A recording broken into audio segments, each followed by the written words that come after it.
Charlie Huff, he's the head coach for Memphis football, talked about how he's not allowing – they're not going to be playing music at practice. And then he compared it to how the Navy SEALs, when they train, they don't listen to music because they think about their strategy. They're playing all these things. I obviously think that's fucking stupid. I just want your guys' thoughts because it is a game, right? So, Max, you are a guy who I know is literally telling the DJ or getting on the aux cord either every practice or every other practice because we know you. So what do you think of this horrendous take, and do you think it even matters when it comes to wins and losses? Listen, I totally respect the fact that, you know, we're trying to do this a certain way. This is going to be our culture. I get that. When you say that's what the Navy SEALs did, that's why we're doing it, I don't think that's a good excuse. That's like saying, yeah, well, Lance Armstrong, when he rode a bike, he did this certain way. Well, that's fucking cycling. Let's leave that to cycling.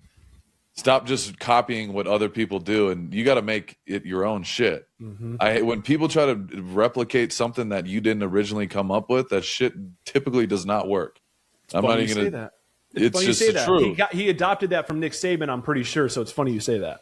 You think Nick Saban don't play any music? He plays music. I think he turns it down. Listen, no. And that's why Nick Saban's great because, okay, I have a bunch of 18-year-olds. Let's play some music, but there's going to be an exception. Like, there's going to be a limit. Okay, we're going to turn the music. That makes sense. Yes. Just saying, nope, we're not doing no fun. We're not going to do that.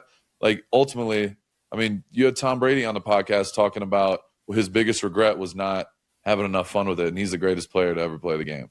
That should tell you all you need to know. You know what I mean? Like, so it just shows you, like, you should be able to go out there. Yes, you have to focus and be locked in. You guys know me.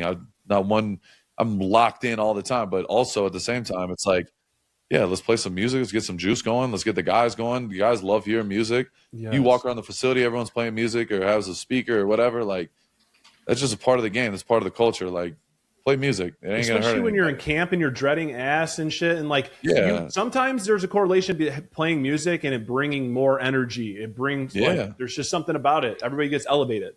Hitting that spark in your brain to, all right, let's, you know what I mean? Sometimes you can be in the dog days, like you said, like, or it's week 15 and everyone's banged up and you're trying to make a playoff run. Like, just having that little spark in the beginning of practice. All right, let's get the guys around. Let's play some music. Let's move around a little bit. Like, I think that's good for everybody. So whatever. I hope the Memphis coach does incredible. But yeah, same. Obviously. We'll see.